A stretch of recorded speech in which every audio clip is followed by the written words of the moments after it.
This is the resume I applied with and got interviews at Amazon, Stripe, Neuro, Atlassian, and multiple other companies. Even though I had no experience and I graduated from a low-ranking university most people don't even know about. There is so much advice for resumes that's either outdated or not relevant for people without experience.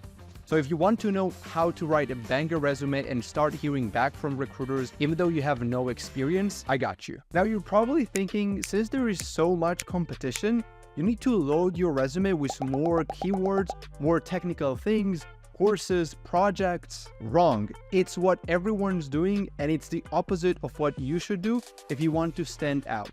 Less is more, especially when you're applying to junior roles or internships. That's why the resume I used that was successful in getting interviews even though I had no experience looked half empty. But it's not just having a half-empty resume. On your resume, you want to show the best stuff you have and nothing more. When you keep only the best things and exclude everything else, you're making sure that whenever a recruiter glances for 5 seconds on your resume, they see something great instead of the same clutter they see for every other applicant. Your resume will pass the ATS, which is an automated system that screens resumes, because it will have technical stuff. It's just that it won't be artificially loaded just to make it full with technical terms. The ATS is there to filter random resumes that do not match at all the job. As a junior, putting a programming language and some technical projects is more than enough to pass the ATS for an entry role when you have no experience. You'll be doing the wrong thing if you try to optimize your resume for the ATS. The first thing you need to do is to use a proper structure. You really need 3 sections in your resume: your education, projects, and technical skills, in addition to your personal information at the top. And that's all you can have when you're just starting out and don't have experience. If you did something on campus that is somehow technical, you can include that also like I did, but it's really not the important stuff. When you don't have experience or when you're applying to junior roles, make sure to put your education at the top. Include the name of your college, the dates when you attended, and your degree. For the GPA, you have 2 options: either include it or not. If your GPA is between 3.0 to 4.0, I would include it. Otherwise, if it's below 3.0, I would just not write it. But even if that's the case, that's okay, because the most important part are your projects. When a recruiter or a hiring manager looks at your resume, they want to know that they are hiring someone who can code. The best way to show that when you don't have any professional experience, which is expected for your first role, is not through a great GPA or extracurriculars, but through great technical projects. But what makes a technical project great? It's not the project itself, but how you describe it. This should be the bulk of your resume, and you should include 3 to 4 projects. The only type of projects you want to avoid from including in your resume are those that everyone does in a data structures course or in other courses. When you describe a project, make sure that you are concise and use bullet points. Write down the name of the project and in parentheses include the programming language you use to build it.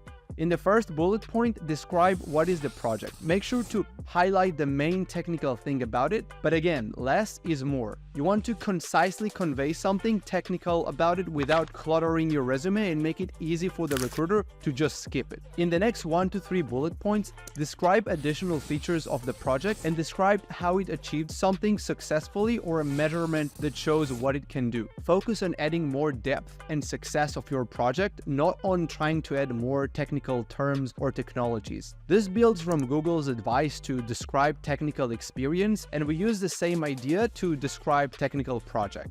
Now, if you're still working on a project and plan on adding a new one to your resume, then don't work on it first and then write it on the resume. You want to make sure that you can describe the project well using what we talked about. Write down how you would describe your project on your resume, and only if it looks really good that it can showcase something successfully, only then actually invest time to build the project.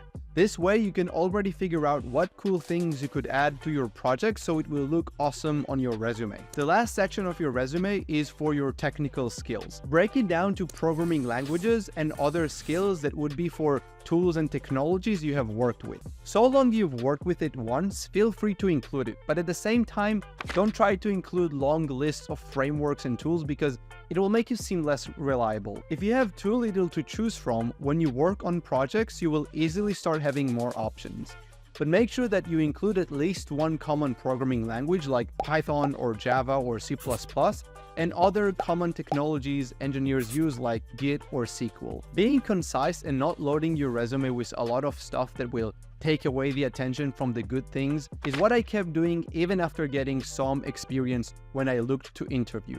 The difference for experienced roles is that the company might be looking for a specific tech stack or a specific experience in some domain. So you will need to do some tailoring rather than using the same resume for multiple positions. But for junior roles within your first couple of years, this is not something you should worry about. Usually the requirements for junior roles are also minimal in general, so there will be really nothing to customize. If and when you have some experience, use the top 2 lines to describe the company and your role, and then in the line below it, write down the technologies you've used there. To describe your experience, follow Google's tips directly, and in bullet points, use the framework of accomplishing X as measured by Y by doing Z, using examples, metrics, and data. So make sure that your resume is concise and contains only the best things you have and nothing more, using the education, projects, and technical skill structure with the personal info at the top. For engineering roles, you don't want to include things like certifications or other online courses you took, unless if it's ever asked for. Make sure to describe your projects well, and before you decide to work on a project, write down a draft of how it would look like on your resume to know if it's going to look good. Don't waste time on making multiple resumes. For junior roles, make your best one and use it for all applications. When you're done writing your resume, don't stop there. Continue putting yourself ahead and now market your resume. Max out your connection requests every day on LinkedIn and reach out to other engineers